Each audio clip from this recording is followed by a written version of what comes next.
Les travaux que nous menons actuellement dans le projet Vitimage visent à mieux comprendre les maladies du bois, à développer des tests pour évaluer la propagation des maladies dans le bois et à identifier des nouveaux marqueurs de la maladie. Ces nouveaux marqueurs, collectés de manière non destructive, permettraient de mieux suivre l'évolution des maladies dans le bois et du coup de mieux les anticiper et de pouvoir intervenir le cas échéant.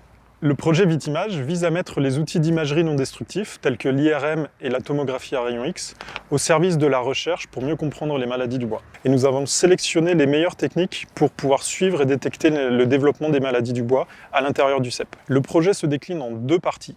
La première partie vise à étudier le cep en son entier et à détecter, quantifier les tissus dégradés et l'amadou à l'intérieur du volume du cep.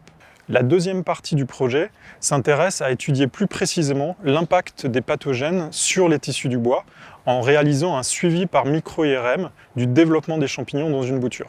À partir de là, avec l'aide d'un traitement informatique et du machine learning, on a combiné les informations issues de ces différentes sources d'imagerie pour apprendre à l'ordinateur à détecter où étaient situées les nécroses, l'amadou et les tissus sains. Et à partir de là, on peut modéliser en 3 dimensions les différents compartiments présents dans le cep. On a ici la silhouette du cep avec les compartiments nécrosés qui sont présents à l'intérieur et ainsi que le compartiment amadou qui représente la pourriture blanche et le dernier stade de développement de la maladie.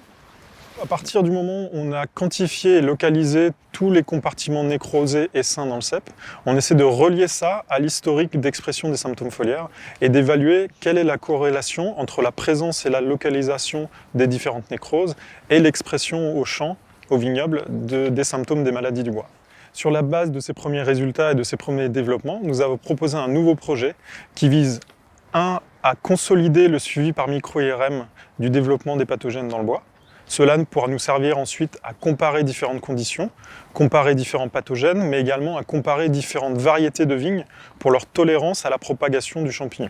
Les approches d'imagerie développées dans la deuxième partie, sur le cep, nous permettent d'envisager de suivre l'évolution des nécroses dans le temps, d'essayer de mesurer la vitesse de propagation des nécroses et de l'amadou dans le bois, et ainsi de pouvoir essayer d'anticiper le développement de la maladie.